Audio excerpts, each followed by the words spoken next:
floor. Good evening, everybody. Welcome to our latest series of the LPL evening lecture.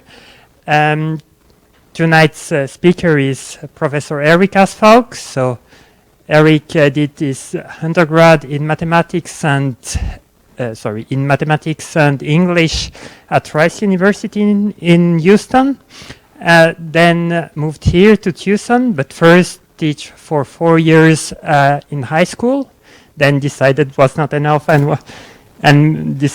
went back to the university in grad school here at LPL.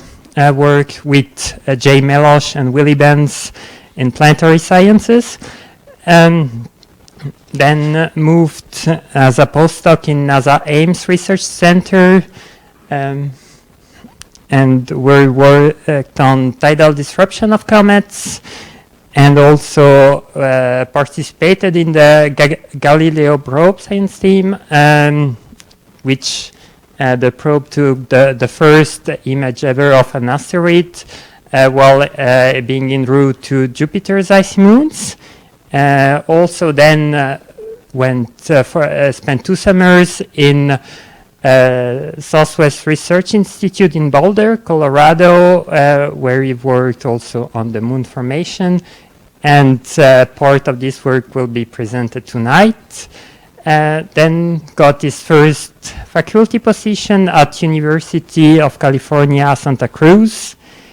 And further on moved in 2012 at Arizona State University, where he got got the position, the Roland Greeley Chair of Planetary Science. And then further on, decided to come back to the correct place, and and switch from Tempe to Tucson, and now is back at University of Arizona in LPL as a faculty, and his group and him working on collision still, also, and the history of planetary formation and the implication of those collisions, and is also involved in studies for emissions and working for asteroids and comet exploration, and using radar and seismology to look inside these bodies. And also one is currently finishing a book called When the Earth Had Two Moons, and this for the people interested in more history about the planet formation, about our moon. And one last thing for the students that get extra credit, there will be a stamp for the homework sheet at the end of the presentation just outside. So, right. Erik, the stage is yours. Thank you, Alexandra. And who's a postdoc in my group. Some of his work will be featured tonight as well. And actually, we had the same advisor. I had Jay Melosh was my advisor, Willie Benz was my advisor. So in the long saga of Willie Benz students, we've come full circle. And it's good to be back. So I didn't quite know how to pitch the talk because there's such a mix of expertise in the room. And so, as usual, there's lots of pretty pictures and shored up by some technical detail. And I thought maybe also give us some ideas of what the moon is and what it represents to us. And I love this picture. It's just a what the moon looks like as you go through 1 month. And you'll notice there's a little bit of rocking back and forth. There's a little bit of coming towards you and away from you.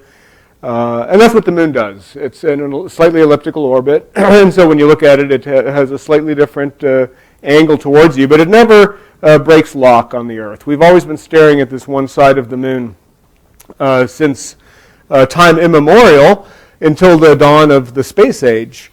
I love this drawing. This appeared in Dave Grinspoon's book, and it's by Carter Emmert, who just has a knack of drawing these things very concisely. But I used to have my students stare at this picture and understand, the Earth is rotating, the moon is orbiting, the Earth is orbiting, Venus is orbiting faster than the Earth orbits. Venus has crescents, just like the moon does, because of the way the sun shines on it.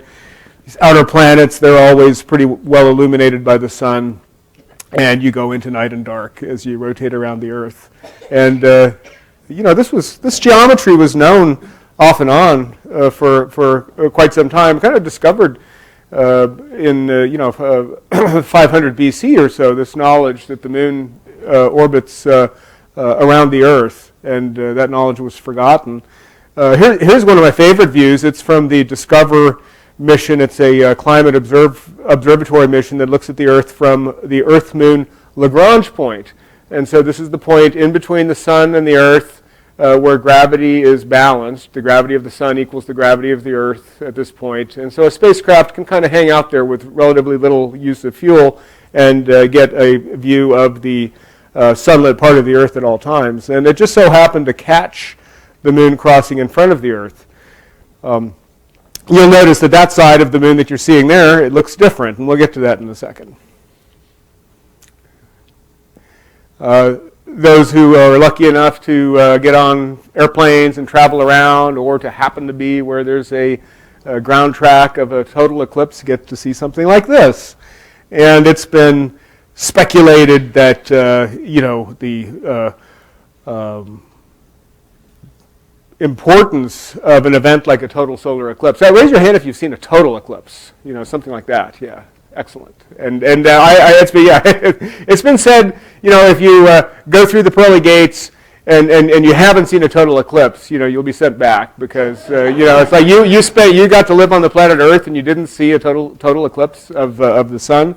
And it's been speculated that this might have given, you remember from 2001: A Space Odyssey, this is sort of the dawn of man and the rise of consciousness.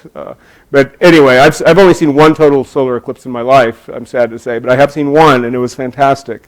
And it was something that makes you think how big you are and small you are at the same time. Here's the geometry. Shrunk quite a bit, and you can see that the moon's not always in front of the Earth. It has this inclination to its orbit. It has the actual view is down here. If the Earth is this big, the moon is that big. The moon's about the size of your little fingernail, maybe a little smaller, half a degree in the sky. Every hour it goes a half a degree in the sky, so it's always moving.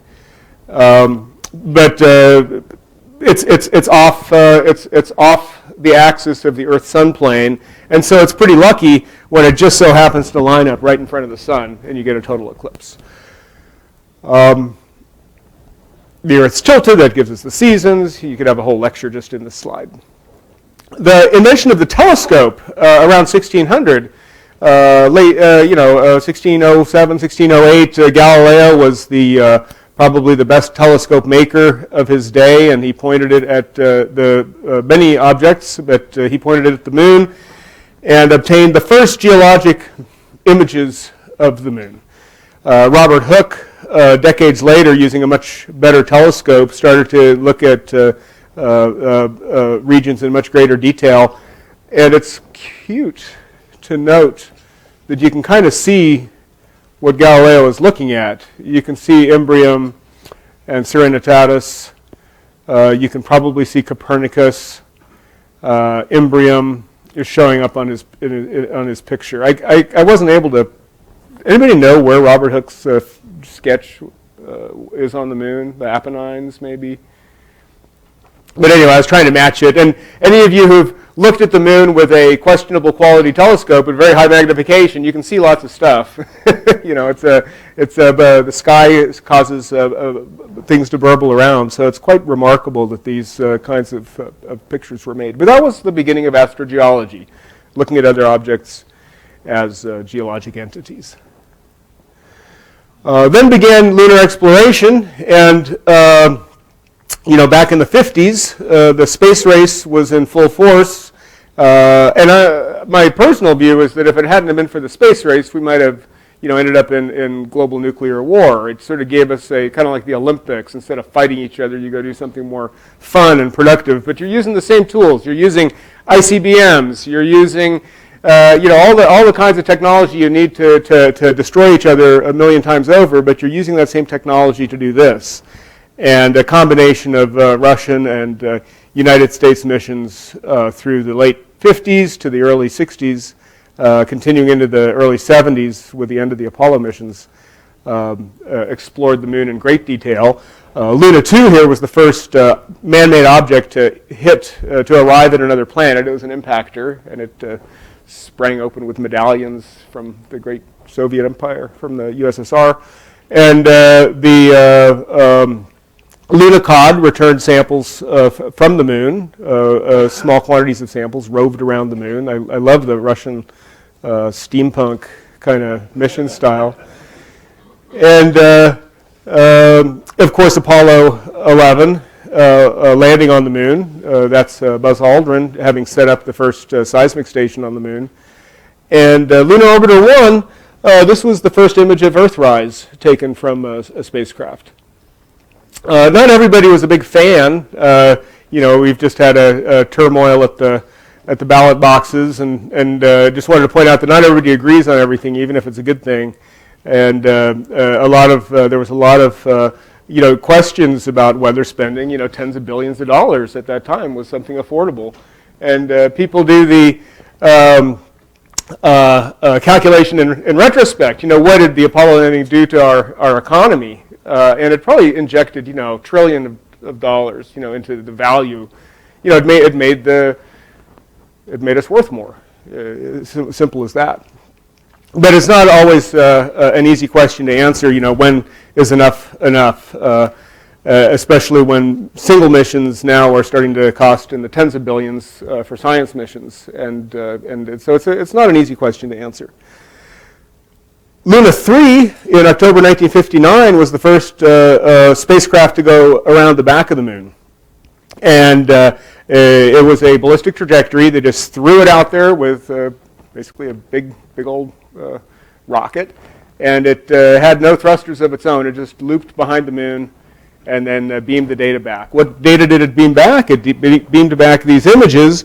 What was fascinating about this was they didn't have, this was this little side story that I've always thought was remarkable. They didn't have radiation-hardened film and thermal-hardened film. The Russians didn't. However, they kept shooting down these balloon spy craft that were being launched by the U.S. Into the Gulf Stream, and they would fly. Not the Gulf Stream, the trade winds, and they would blow. The jet stream, and they would blow over Russia, take pictures, and they would be recovered after they'd done their imaging. And so they had captured 30, 40 of these balloon-borne payloads with unexposed film, and they collected this unexposed film, and they used this in their space program. And they flew it to the moon. They were unable to, they didn't have CCDs or anything of that nature. The only way to take a picture of the moon was to expose film in a film camera, develop the film in space, in a dark room, made to operate in microgravity, in zero gravity, orbiting out in deep space. And then once it was developed, to shine a light through that film onto a photomultiplier tube, and then scan that, send that data back to Earth. So basically a fax machine in space. So one of the greatest things ever, in my opinion. And that was actually used for Lunar Orbiter. Some of the best scientific data from the moon until the 80s was from the Lunar Orbiter missions. And they also used this, developing the film in space and then scanning it and sending it back. Near side of the moon, go to Google Moon, spend hours on Google Moon. Go to Google Earth, drop down the slider, get rid of the Earth, go to the moon, and there you are. You can search for Chicago; it'll take you to the coordinates of Chicago on the moon. And there's the near side, far side. Near side, far side. Just scaled in topography. Near side has mostly plains. Far side is thickly mountainous. It's about twice the crustal thickness as the near side. And that's why this part of the moon looks so much different. It's plated with ancient crust twice as thick as the crust on the near side. now. And it has a couple of these little black spots that are volcanic flood basalts where lava has flowed out, but the near side is full of these lowland areas that have been filled by volcanic processes that happened after the craters formed. It's kind of a thin, hot lid, or at least it was 4 billion years ago. And so here's the modern view of the far side. So near side, far side. Two different planets. And so the Maria, you know, the man in the moon, the Maria, these were, they're darker because they're flooded in volcanic basalts that have filled in the lowlands in these craters by a process that's much debated. You know, what's the actual nature of that flooding? So there was more heat on the near side of the moon. There was more, less topography on the near side of the moon, and so it changed its geology. And this is a different subject, but I love this movie. Martin Yutzi, another Willie Benz student, did this simulation of what would happen if the moon and another moon collided in orbit around the Earth. And this is a theory that we put together for why there's this difference. Formation of the lunar far-side highlands by the accretion of a companion moon.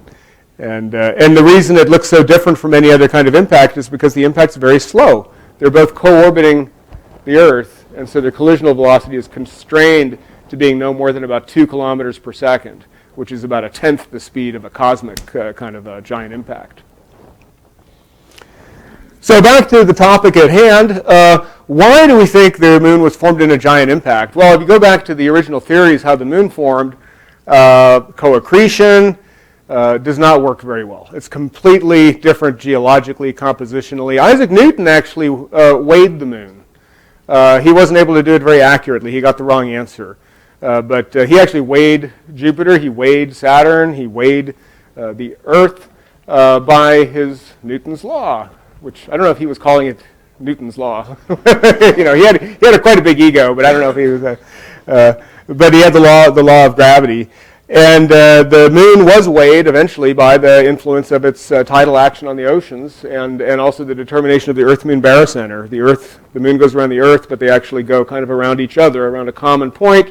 It's about 1,000 kilometers below the surface of the Earth, about 4,000 kilometers away from the center. And once you know that central point, you know the mass of the moon. Once you know the mass, you know the size, you get the density. The density of the moon is only 3/5 the density of Earth.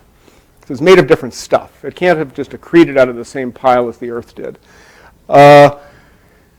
You know, a whole series of theories, probably the most famous of them is by George Darwin, the son of Charles Darwin, who came up with a theory of fission. The Earth was spinning so fast that the moon popped out, perhaps out of the Pacific Ocean, leaving the Pacific Ocean basin. The time scale of geology was shorter then. He presumed, he actually calculated that the timing of that event would have been about 57 million years ago. But that's because the moon is receding from the Earth by 4 centimeters a year. And so you go back in time, and he didn't know that it was 4 centimeters a year, but he did the math of how much tidal dissipation would have occurred and how long it would take for the moon to have once upon a time been closer to the Earth. And you rewind that clock all the way back, and you get a story where the Earth and the moon are in the same place at the same time. And that led to his notion of a fast-spinning Earth that popped off the moon with the assistance of the sun. That theory doesn't really work very well, although it's actually the anchor of most modern theories, some form of high angular momentum process. The idea of capture. The moon could have been another planet that got captured by the Earth. And it's really hard because the Earth is zooming through space at 30 kilometers per second, and so some other planet has to be coming along and then just hit the brakes for some reason right when it gets there and get into orbit. And the answer to the problem was like right there in front of everybody all along, that it is capture, it is rotation, it is these other theories, but it has to do with the fact that they collided, and that's what gives them the fast spin, and they collided, and that's what caused the other planet to stop. And people get to this point where they don't want to go to the next step because planets colliding. That's crazy. You know, that's nuts. So the lunar samples told us that the moon's volcanic. it's every rock that they brought back is some kind of igneous rock or accumulate of igneous rocks. Some of them are breccias that have bits that have been welded together by the intensity of large-scale impacts. They're melt sheets. They're vesicular basalts that have bubbles in them. Regolith breccias. These are the kinds of materials that were brought back, and it ended at once the last gasp of those who were thinking of co-accretion kind of processes where the moon could be a primitive object. Because what else has a density about 3/5 the density of Earth? Well, primitive meteorites do. And so, and what else is dark? Primitive meteorites are dark, and the moon's dark. It looks pretty bright in the sky, but it's actually quite dark. It's, like a black basalt rock. And so, so there was this thought that it could be a big primitive meteorite orbiting the Earth. But that was put to rest with the return of these Apollo samples. And, of course, widespread evidence for volcanism on the moon. This is a schematic of the sort of near-side volcanism I was referring to, where these impact craters got flooded about 3.5 billion years ago. And it's very interesting when you look at a picture of the moon, like this one. You can see that the maria are pretty sparsely cratered. They don't have a lot of pockmarks in them. And then the highlands, these white areas, are heavily cratered. And so there's this timing, this chronology you can do from impact cratering, just like looking at an old table, and one that's like got a bunch of dings and bangs on it. That's an old table. Well, there are young resurfaced parts of the moon, and if you do the chronometry and then also do age dating, because you can date samples that are brought back, you find out that some of these melts are in the ages of 3.5 billion years old. Thanks to astronauts who were pretty brave individuals, this is a 3.5 kilograms of high explosive. They just walking around, putting it down, pulling out the safety pins, and that was probably like the least risky thing they did all day. And it's got this, antenna so you can hit the button after you're gone. They didn't want to blow them up while they were there because there's no atmosphere on the moon, and so there's nothing to stop the shrapnel of all these particles flying around. So they laid out this network for a seismic station, and then conducted some seismic studies while they were on the surface using thumpers and things that weren't ballistic. And then they hit the red button and blew these things and did seismology. And then the moon also has deep moonquakes as well that were detected. And from seismology, you get a picture of the innards of the planet. And so seismology told us the center of the Earth, that we have an iron core, we have a solid inner core, liquid outer core. We have we actually can do seismic imaging on the Earth now, where you can see subducting slabs going down beneath the crust into the mantle. On the moon, the picture is much more murky. We don't have really good seismic data. We have seismic data, but it's not what a seismologist would really want in the modern day. But we got a good constraint that there's not a large core. It has to be quite small, or else you'd see it. It's surrounded by these little moonquakes. One of the signature pieces of evidence was actually by Lon Hood here at LPL, who studied the magnetism of the moon in the Lunar Prospector mission. And as you can imagine, a big ball of iron orbiting the Earth would perturb the Earth's magnetic field. And the amount of perturbation of the Earth's magnetic field measured at the moon would give you a constraint on how much metal is in the middle of the moon. And so that was actually the strongest constraint, that the moon's core could be no more than about 3 or 4% of the mass of the moon. So it's this tiny little nugget of iron in the center. So how do you get a planet that's that strange and that's that un-Earth-like? I like to show the gravity data, not that it has anything really to do with this talk, but it's so cool. The Grail mission, it was 2 small spacecraft that orbited each other and one followed the other, and tiny perturbations in the moon's gravity field would cause one spacecraft to orbit a little faster, and then the other one would catch up a little bit later. And they'd keep orbiting around and building up this data set of like if you're really smart, you can invert all that data to come up with a model for what's the mass density profile of the moon. And what's really interesting is the near side has not just this topographic structure, but it has this gravity gradient structure that gives you this pentagram. So if you're interested in the Grail mission, just type in lunar pentagram, and you get some interesting. You get a lot of interesting stuff if you type that in, but you'll get the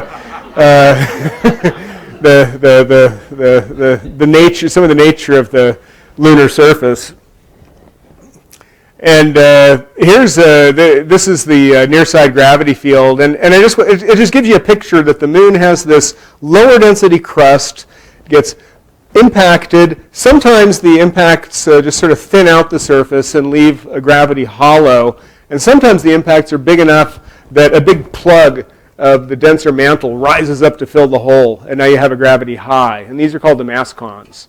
And the moon's gravity field is sufficiently irregular that if you're trying to orbit it really close, like the Apollo astronauts were, and like our spacecraft are, you can't just treat it as a point mass and just go around and around in circles. You're going to be off course pretty rapidly because of all these different mass concentrations, these perturbations. So, what can explain a planet that has no core, a planet that has, it's all volcanic, it has a low-density surface crust that seems to be kind of floating on top of this denser mantle, and something that seems to be devoid of water as well, and we'll get to that in a minute. And it's not quite as true as we thought back in the 80s and 90s. You know, the moon actually has a lot more water, maybe a tenth the water of the Earth. It's not as bone dry as we thought. But the only one of these explanations that really works is giant impact. And there was a convergence of the necessity of a theory that could explain this weird data from the Apollo mission. And then also Viktor Safronov and George Wetherill and other scientists in the late 60s, early 70s, who are starting to understand how planets formed. Planets don't just form. Immanuel Kant, the German philosopher, he was not as well known for inventing the nebula hypothesis, that the solar system formed in a disk around the sun.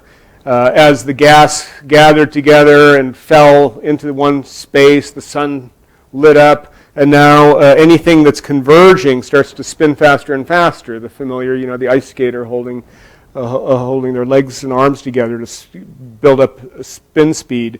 You'd spin out a disk, and then out of that disk would pop the planets.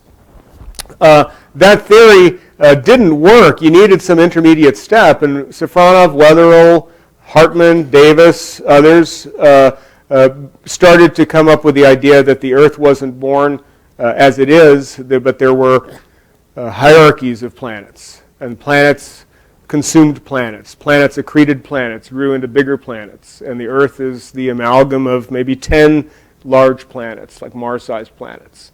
It's about the mass of the Earth. It's 10 Mars masses. It's about 100 moon masses. So this building and building and building up of planets is the process of giant impacts. So there was a convergence of these two threads of ideas. And so just sort of put some faces to the names of some of the people who had done a lot of the work, and there's dozens more. But Don Davis and Bill Hartmann here in Tucson, working at the Planetary Science Institute, were the first to publish on the idea. And Bill Ward and Al Cameron had been working simultaneously on the idea that, you remember how George Darwin needed the Earth to be spinning really fast to spin out the moon? Well, that's just an incontrovertible fact, that the Earth-Moon system has a lot of spin. Most of it's hanging out there where the moon is. But if you brought the moon back to the Earth and somehow glued it on and brought all that angular momentum together, the Earth would be spinning with a period of about 5 hours. And they were like, what could make the Earth spin with a period of 5 hours? Well, a Mars-sized object hitting the Earth at 45 degrees and sticking would have a 5-hour spin period. And so they were approaching it from that angle. Hartmann and Davis were approaching it from the theoretical point of planets, how planets would grow in a hierarchical mode. And then you had physicists like Willie Bentz working on models for how you can simulate this. Put in the equation of state of how rocks behave under high shock conditions when they collide, like in the upper right picture is one of his first simulations. And by the time the mid-'80s had rolled around, the problem was pretty much in the camp of giant impact modeling. People were buying it kind of hook, line, and sinker. The 90s came around. It was starting to look like we had almost figured out the whole thing. And then came the cosmochemists. And they always are the party poopers. Because they have data. They look at these rocks, and they measure these rocks, and they know what they're made of. And they say, and I remember this really vividly, like in the mid-'90s or so, there was this growing problem with the giant impact theory. And it's that the moon rocks, you can't tell them apart from Earth rocks. I mean, they look different. I mean, you can tell them apart by looking at them. Like that's, you don't see a lot of Earth rocks that look like welded regolith breccias. It's although you do, and then if you find lunar meteorites, you know that it came from space, and so it's not from Earth. So you have some ideas, and then if the Apollo astronauts brought them back, they came from the moon. So what do I mean that they're Earth-like? They're Earth-like in the sense that even though in these models the moon forms out of the planet that hit for basic angular momentum reasons, the way that the problem is described, the way that the solution is described in the giant impact model is that something came along and knocked the moon out of the Earth and made the moon. But that's not at all what happens. The planet from somewhere hits the Earth and gets shredded apart and captured by the Earth. It actually is a capture hypothesis. Theia, as they call the planet after the mother of the moon in mythology, hits the Earth and gets captured by it. And the moon is the last little remnants of this captured planet. That's a problem if you want to make moon rocks that look like Earth rocks in terms of chemical composition. A little bit of cosmochemistry. Oxygen. Silicate Earth is about 45% oxygen. It's kind of a surprising fact, but most of what the crust and the mantle of the Earth are made of, the most dominant element is oxygen. And so oxygen is everywhere. And so it's not like you can hide weird oxygen in one place and have good oxygen somewhere else. It's all part of the Earth. It's all mixed together. And the moon has the same oxygen isotopes as the Earth. It kind of ignore what all this says, other than that oxygen comes in 3 flavors, oxygen 16, 17, and 18. The ratios of those 3 flavors is kind of determined when a planet is forming. And meteorites from different places fall off of the Earth line. Mars is quite a bit different. And so it's this puzzle. Why should moon have the same oxygen isotopes as the Earth if it's made of a planet that's not the Earth? Here's I thought I had another piece of data, but it's not just oxygen, it's titanium. If you plot oxygen isotopic similarity of the moon versus titanium similarity of the moon is like right on top of the Earth. It's this uncanny commonality. There are differences in other elements, but oxygen is very mobile. It's part of it's part of the silicate rocks, but it's also part of the volatiles. It's an easily mobilized element, and titanium is hard to mobilize. It's hard to vaporize. It's hard to distribute. But titanium is very similar as well, but it does different things. So the quandary really is, how did the moon get to be made out of Earth rocks, even though the simulations are saying it's made out of another planet's rocks? Following the giant impact, and I'm not going to have any answers, but following the giant impact, it looked kind of like this. And this is work by Dave Stevenson back in the 1980s when the giant impact model was just coming along.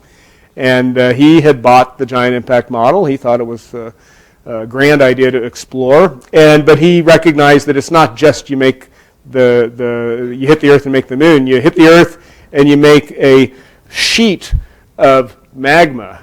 They called this the flying magma ocean model because it's this big disk, maybe 2 lunar masses of liquid rock orbiting the Earth, full of vapor. It's like a 20% vapor mass fraction. So it's kind of this phreatic, bubbly mess. A lot of work has been done to just try to understand even the physical state of this stuff. And then as that orbits, it'll eventually coalesce to form the moon. In order to coalesce to form the moon, it has to cool. In order to cool, it has to radiate to space, but it can't radiate efficiently because it's surrounded by an atmosphere, like a flat atmosphere orbiting over the disk. And so it's a very complex problem. And this disk might survive for centuries before it coagulates to form the moon. It's a race against time because if it doesn't coagulate to form a moon, it'll start to disperse. And so it's not clear. That's one of the cutting edge problems right now is the coagulation timescale of the moon versus the disk spreading timescale that forms the moon. And one of the other big problems in this mystery is it's not easy to get 2 lunar masses of material out into this disk. It's really a struggle. You have to turn all the knobs on the models, all the way to the right, to get 2 lunar masses out there. Yeah, if you wanted to make a moon half the mass of the moon, piece of cake. Making a full lunar mass moon is actually quite hard. What it does below, if any of you are interested in a really readable but formidable at the same time paper on what the Earth was like right after the giant impact. This is a great paper by Kevin Zonley, Emergence of a Habitable Planet. And some things are very surprising, like the Earth has a lot of water. You impact the Earth, make the moon. Now the Earth has a big steam atmosphere. And the steam atmosphere is such an insulating blanket that the Earth can't cool for about something like 2,000 years until the steam atmosphere collapses. And so it's this interesting paper about what the initial conditions would be like. Mars, the giant impact into Mars, for example, there's not a lot of water on Mars, so it wouldn't have the steam atmosphere. It wouldn't have an insulating blanket, and so it would cool actually quite a bit more rapidly. So Mars, according to this paper, might actually have been habitable much earlier than the Earth might have been. Simulations are fun. This was done by James Guillochon, who's now studying black holes colliding with each other. This wasn't energetic enough for him, but he was using but this is a snapshot, like 1 hour after the giant impact. And you see basically the impactor's core has started to shred. The mantle shreds out. The mantle, because core iron is density 8 or 9 grams per cubic centimeter, and rock is 3. And so something 3 times the density holds itself together a lot better than the rock. So the rock gets kind of blasted off. The iron core keeps going, and eventually they sling into each other. These are simulations by Dave Stevenson's postdoc, Miki Nakajima. These are all basically using the same types of physics. There's an equation of state to say what the rock does when you hit it at such and such a speed and with such and such an energy. It relates the density to the pressure to the energy of the rock. And then you have gravity. Gravity clumps things together into these little proto-moons. This is called a graze and merge collision because you'll notice that there was the first impact that kind of slowed it down and it came back in for a big shredding impact that did the rest of the work. So here comes that was the graze, and then here's the merge. And that's kind of key to slinging enough material out there into lunar orbit to make the moon. And so it's kind of, you have to dial in this special kind of collision to make the moon. It's not a hugely unusual collision, but trying to get enough mass out there is challenging. Some collisions would accrete everything back into the Earth. Other collisions that are too energetic, stuff escapes, it doesn't come back. And so to have it stick around is a real balancing act. Here's some 2D cross sections. Now you're looking at a slice through. This is another moon formation model by Robin Canup. Did this model or proposed this model. Actually, Al Cameron proposed it in 2000 in one of his series of papers, and then Robin Canup looked at it in 2012 as a possible answer for this oxygen isotope problem Back in 2000, the oxygen isotope problem wasn't really a problem. But how do you make the Earth and the Moon have the same mixtures of compositions? Well, make the Earth's and the impactors identical mass and identical everything, and then everything has to be identical everything, and voila, everything's half of each. The problem with that theory is that it has to be exactly half and half. You get a little bit off of half and half, and one dominates the mass balance. The other aspect of this problem is that it's enormously energetic, because two half planets coming together releases a huge amount of what we call gravitational binding energy. And so it's a hotter kind of a collision. And the last thing about it is it's unusual, because planets, you look at the asteroid belt, there aren't a lot of asteroids that are the same size, at the big size. There's Ceres that's a bit over 900 kilometers, then there's Vesta that's 500 kilometers, then there's some that are down in there 300, 200. And then you start to get some that are more similar size. But at the top, things vary by about a factor of 2 in size.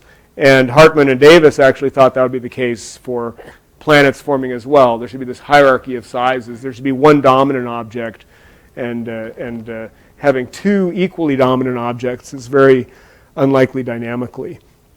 This is one of those simulations where I think there's actually a numerical problem in the simulation, because it's very challenging. It's a fast-rotating proto-Earth.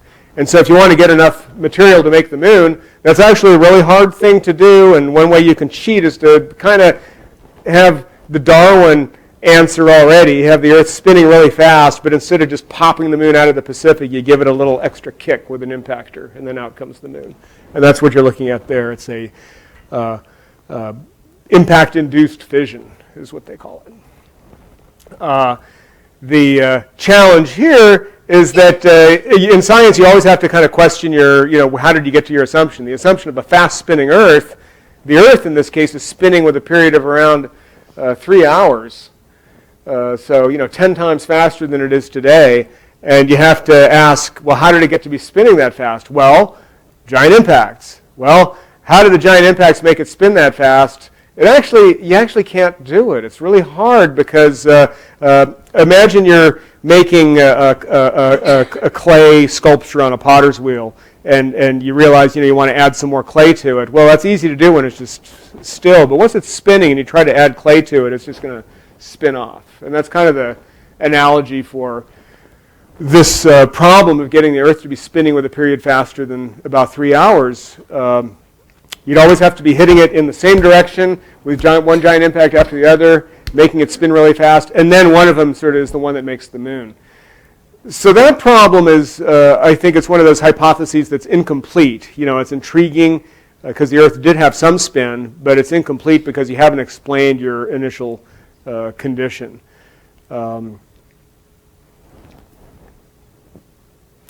And so each of these gives a different geology for the final Earth. The half Earth is the hottest, fast-spinning Earth is pretty hot, and then the standard model is the coldest scenario. So in principle, if you knew how mixed up the Earth was after the giant impact, you could constrain this. And there's some evidence that the Earth is not completely homogenized, right? You can sample helium coming out of different volcanoes in different parts of the Earth, and the isotopes of helium are different. There's some evidence that there are like parts of the Earth that are different than other parts of the Earth, and so maybe when it collisionally accreted, maybe if the impact hypothesis of the Moon is correct, maybe there's parts of Theia that are like down there in the belly of the Moon, and the belly of the Earth that you could actually identify. So don't read this. But I tried to make it all fit. This is just a summary from a review paper, but there's 8 models right now for the kind of giant impact that made the Moon. And so before you go home and say, oh, they don't know anything, they can't even decide between these 8 models, the truth is we do know it was a giant impact. That's a fact that as for me, that's a fact as certain as this is a pair of glasses sitting on this table. But the which scenario is correct we have a lot of work to do ahead of us. There's the standard model, where you explain the oxygen isotope problem by making the impactor the same composition as the Earth. If they could be the same composition, formed out of the same feeding zone, and then they collided, then they'd look the same because they started off the same. So that's, it's good. It's challenging to build a companion planet to the Earth so close to the Earth and not have it just have merged to become part of the Earth. But still, that's a workable hypothesis. The next one is you have a giant impact, and then somewhere in the magic of this disk orbiting the Earth, you have mixing and diffusion of oxygen, and so everything mixes with everything else, and the problem with that is you have to mix. Oxygen's half of all the silicates, so you have to mix everything completely, and to do that without dispersing the disk, I don't think that works. So that's a hypothesis I have problems with.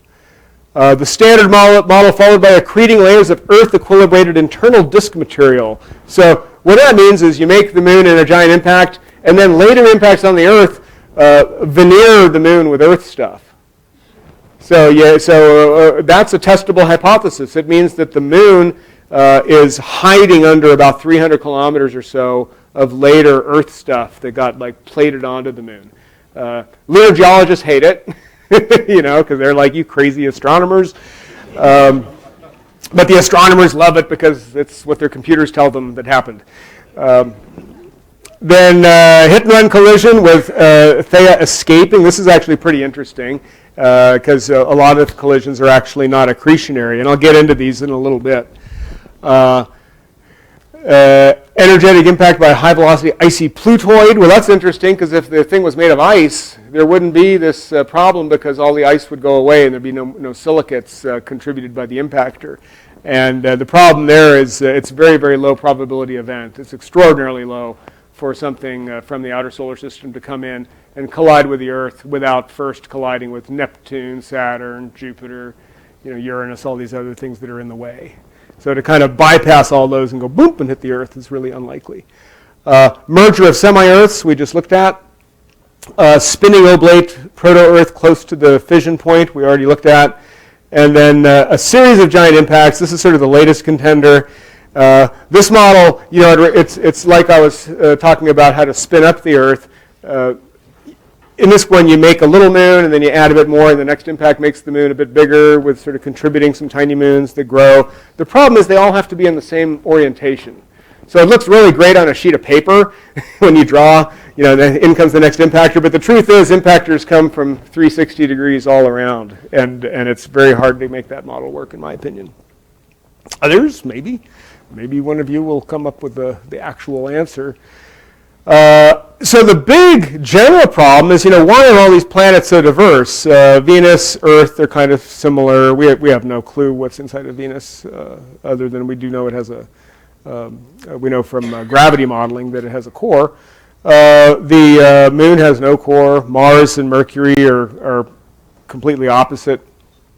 And you get down to smaller objects, and there's even more diversity. And you go to exoplanets, and things are, well, these are just artist sketches, obviously, but there's a huge diversity of basic, the bulk density as a function of their radius, kind of a scatter plot. You look at everything that's not a planet. I don't know what we call them all, but so unplanets. They have bulk densities that are all over the map. My favorites are, for example, the trans-Neptunian objects. Some of them are pure rock, based on bulk density that's estimated from satellites that have been discovered around them. They're almost entirely rocky. And then others are almost pure ice. So how do you make pure ice planets and pure rock planets past Neptune? Why is that? And then the Saturn system, ice, half rock, ice, half rock, more than half rock, more than half rock, ice, and then almost pure ice, and then mostly ice. And there's no there's no real relationship with size, density, distance from Saturn. It's just like whoever made these things decided to make one and throw it out there and make another one. Let's try some of that. And throw it out there. And asteroids as well. They're highly diverse. The one that we're heading or have arrived at. The first images are back from asteroid Bennu from the OSIRIS-REx mission, and this is a mission headed out to Psyche, which is a big, as far as we can tell, a big metallic object, 200 kilometers diameter. Asteroid Cleopatra is another M-type, probably largely metallic asteroid, although it's hard to tell for sure that something's made of metal because it has a neutral spectral signature. Why is everything so different? And the explanation that I'm just going to wind up with here is that collisions aren't perfect mergers. Forming the moon, it's like you tried to accrete Theia to Earth, but it didn't work out. You ended up with this extra stuff, and that's the moon. Most giant impacts are actually grazing, and we carry with us a lot of this idea of what impact cratering is like. Impact cratering, if I'm firing a projectile at the Earth at 20 kilometers per second, it doesn't matter too much if my impact angle is 30 degrees, 45, 60 head on. It doesn't make much of a difference. I'm going to make a big, huge hole because most of that is an explosion of projectile energy. And the Earth is this infinite half space compared to that projectile. So the Earth just has to move out of the way and it makes a big crater. When you start to have impactors that are almost the size of the planet, it's really hard to have a head-on collision. Head-on is defined almost as like 10, 15 degrees or so. Once you get more than about 15 degrees off, which is almost all of them, the average is 45 degrees. So once you get more than a few 15 or 25 degrees off or so, stuff goes downrange. Hence the graze and merge kind of collision for the origin of the moon. And so these are a couple of models that Alex did. Some of them, sort of showing the sensitivity, like a little tiny perturbation, and you change from capturing and forming the moon to a bullet that's going downrange and remaining a planet around the sun. And it's this bizarre new planet. So that would be called a hit-and-run collision. And that's at an angle of 30 degrees, so it's pretty head-on, actually. And it just keeps going. These were done by Andreas Reufer, another Willy Benz student, using basically the same code, same kind of code. So that's called hit and run. Here's partial accretion, where you capture some of the stuff, and the rest of it keeps going. And that's kind of a recipe for making some odd little asteroids. And then I like this one because you sort of end up spinning up the core. And what's kind of neat is like the core ends up spinning faster than the rest of the planet for a while. And there's a mystery about strong magnetic fields inside of many asteroids. And so maybe like you could form a little geodynamo for a while following these kind of impacts. And so Mercury is a hit-and-run collision. So the same Andreas Reufer who did those simulations, we teamed up to do a series of studies of, it's really hard to blow the mantle off of Mercury. Mercury has, 70% of its radius is metallic iron. 500 kilometers deep is all the mantle you've got on Mercury. How do you blast off all the mantle? Well, you can hit it with something hard enough if you really try, bring in some, huge object from the outer solar system careening in. But it's really hard to come up with a scenario. But once you come up with something big enough and fast enough, you can blow the mantle off, but it's still orbiting the sun. All the stuff you blew off of it is still orbiting the sun, and it reaccretes all that stuff. And so it's really, really hard. It's like a sticky problem. Something orbiting that close to the sun, it's really hard to get the stuff off of it. And so we started thinking about can Mercury instead be the runner? Be a mantle-stripped Theia, if you were. Something like the origin of the moon, but it's going a lot faster. And it works out pretty well. It's a very intense event, as you can see. But here's the movie of that simulation.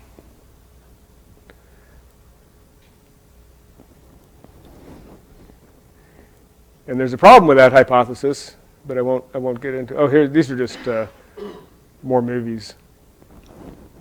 I'll let you ask me what the problem is with the Mercury hypothesis.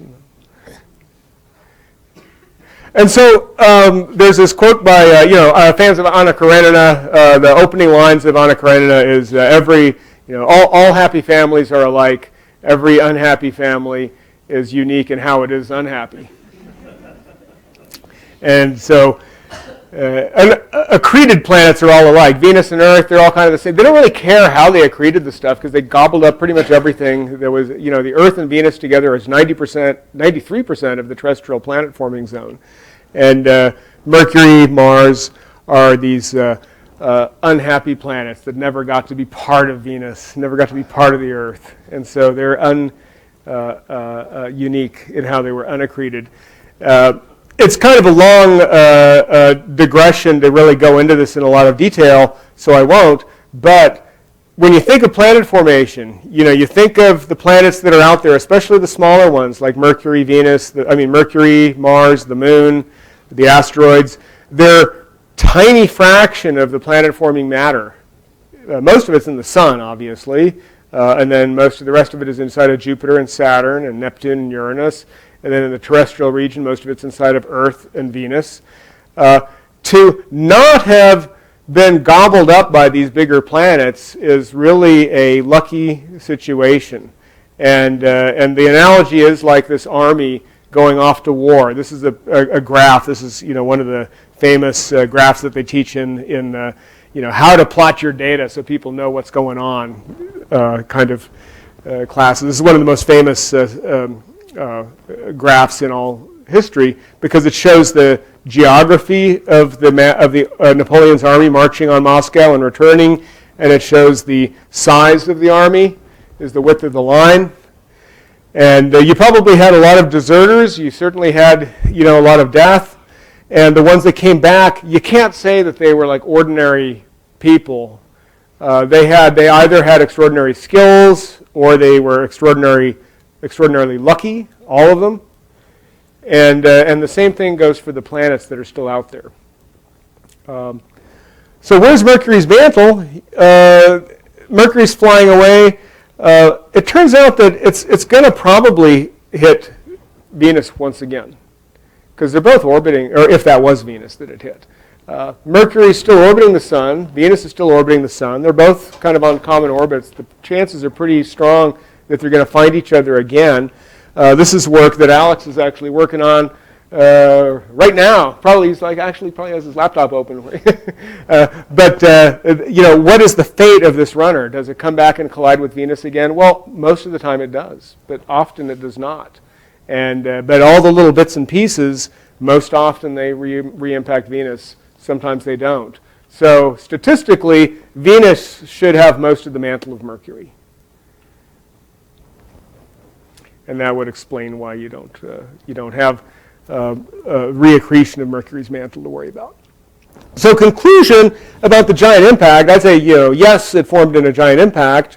The timing has gotten to be pretty good based on isochrons,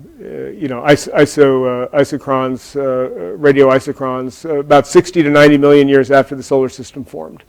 That was the beginning of the Earth. I think you can't really say that the Earth existed before the moon forming event because it was Earth's material, but it got completely rearranged and resurfaced and redigested.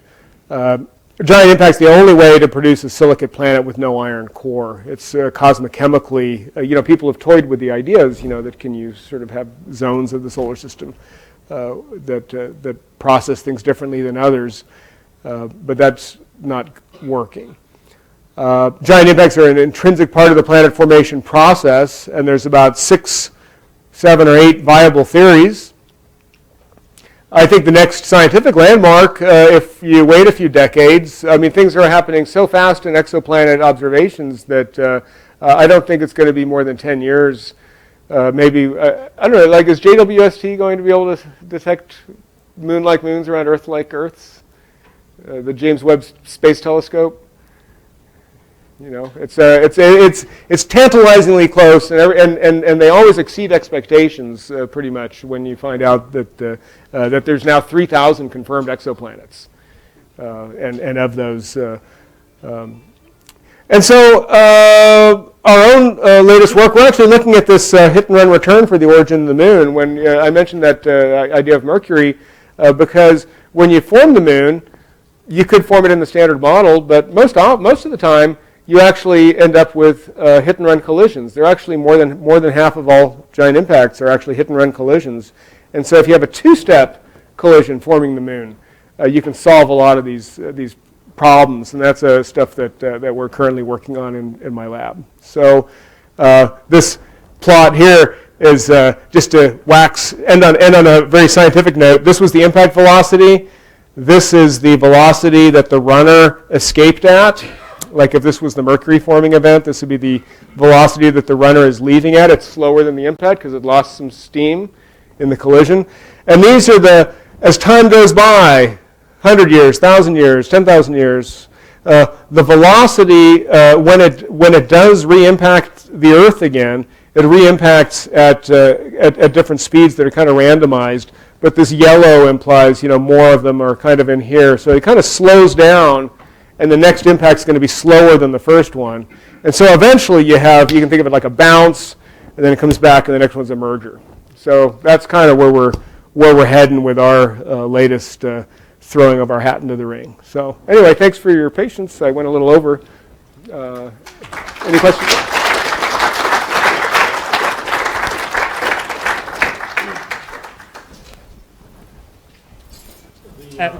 Simulation. Sorry.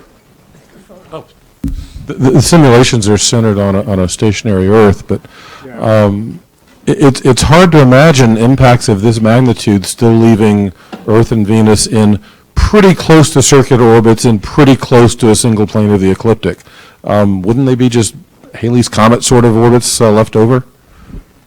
You'd think so. It's in most models of planet formation that do this kind of thing, studying the orbits, putting them around, and they assume that when two planets hit, they just sort of stick. And that's kind of the most perturbation you could possibly have, because when you think about it, if you bounce, you send stuff away, it's not as efficient. So even in these perfect mergers, you have a little bit of deflections, you change eccentricities a bit, you'll make it more likely to have a next collision, but you don't really throw things completely haywire. Yeah, that's a good question. Yeah.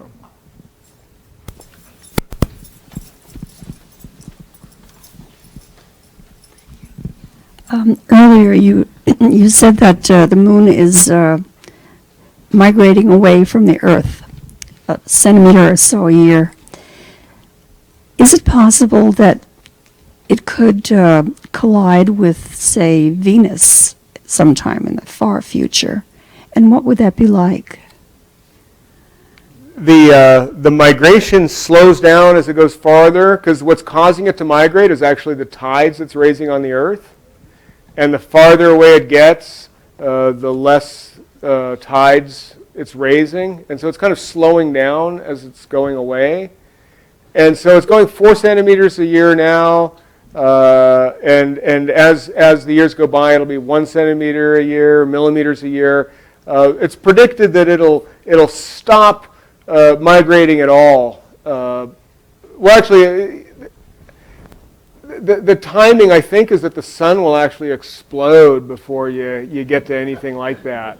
But if it were to, but it's not a bad question, because, for example, the question like, why doesn't Mars have a moon? It's the spinning of the planet underneath that actually ratchets the moon away. And so a slow spinning planet wouldn't be able to do it. A fast spinning planet would. The escape of moons is, it's a really intriguing question, and people think about that the most about Venus. It's sort of the inverse of your question, not what happens when the moon would detach from the Earth and hit Venus, but why doesn't Venus have a moon? And that might be related to the fact that Venus is rotating so slowly. But it's a deep question. There's no quick answer to it. Thanks for the talk. The crater at the beginning, the Robert Hooke drawing, is Hipparchus. That's Hipparchus? Yeah. And then this may be a little off topic, but there was a recent paper in astrobiology about early lunar habitability, the possibility of one little ponds, basically. Yeah. And I'm just so possible warm surface water on the early moon. Do any of the impact scenarios relate to, or could they relate to that hypothesis? I don't think initially, like right when you form the moon. I mean, there's probably still a lot of water in that big nebula around the Earth after the giant impact. I mean, it's not it's not going to be oceans on the moon, but large comets hitting the moon after the moon solidified, during the waning period of planet formation when cometary impacts were 10,000 times more, frequent than today. Something like a 20-kilometer comet hitting the moon would actually create rainfall on the moon. And you could have like a 5-10 centimeter surface layer of liquid water for some period of time. And if you did that frequently enough, you could build up sort of a hydrosphere for some amount of time. Yeah, I haven't heard that particular notion of lunar habitability before, though. But that's interesting. Okay.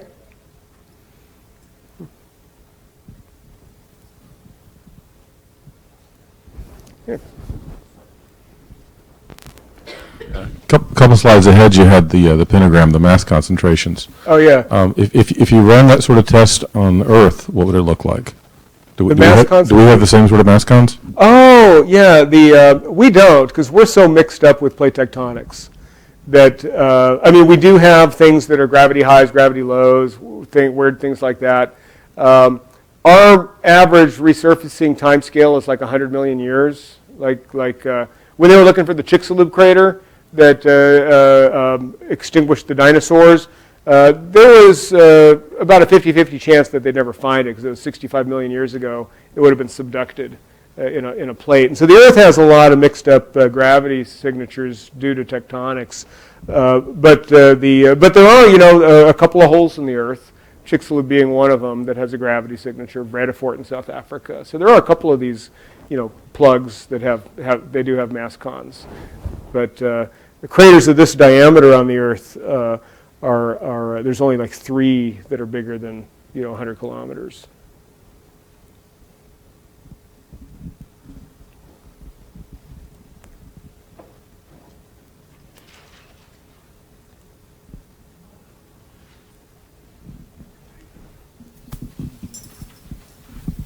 Now, you mentioned the composition of the moon and the Earth being so similar, but I remember, I guess it was back in the 90s when a lot of this was going on, they talked about the supporting evidence for this was the relative lack of volatiles on the moon compared to the Earth. Is that still hold, or? That still holds. It's no longer the favorite piece of data because there's a lot of controversy about how much the water actually has. When I was in grad school, I was taught that there was not a molecule of water in any of the lunar samples. And now there's a paper by Erik came out in 2010, where he reanalyzed, some of these things that came from the red glass pyroclastics, and they're something like 10% water. Or their source region would be something like 10% water before they erupted. And so a lot of the controversy, because sitting on the surface you devolatilize, and so trying to do the math of how much water was there back then. But the moon probably has a fair quantity of water. And so that particular piece of data, it's neither really for or against the giant impact hypothesis, because intuitively you'd say this enormously energetic event, of course it blew away all the water, but it's in this big, huge disk, and the water has to get out before it reaccretes to form the moon. And so it's not a slam dunk that it explains it. So that's kind of a piece of data that's been, it's an important piece of the puzzle, but we don't know what to do with it. Okay, but how about like the more volatile elements like sodium and potassium and so on? Now, sodium, the semi-volatile abundances of the moon are relatively high. I mean, they get blasted off the surface by bombardment, and so part of this mystery is, they're not as high as. Well, to give you an example of why it's so confusing and poorly understood, Mercury has enormous semi-volatile abundances. If you plot the thorium-potassium ratio for Mercury, which is obtained by, can be obtained by remote sensing just from orbiting the planet, they match up with Venus and Earth. They don't match up with the moon. And so that was used by the messenger team that had explored Mercury. That was sort of like ruled out the giant impact hypothesis for Mercury, that it had these volatiles. Volatiles are just anything that doesn't vaporize and go away when you heat it. And so we don't actually know what all this data means, I think, is what it really comes down to. If you want, if someone were to come tomorrow and say, hey, the moon has, a water layer, 200 kilometers down, with like this, giant impact modelers would be able to turn the knobs and get it to work, right? So that's kind of where we're at. And with the hypothesis for Mercury having volatiles, Mercury has lots of volatiles, including water. The moon does not. They both formed in giant impacts, we think. Why not? And that kind of is one thing that led us to this hit and run hypothesis, actually, because it's a little bit gentler than a giant impact, standard giant impact. But as my friend Hal Levison says, when you do computer models, you run your models till you get the answer you want, and you write your paper.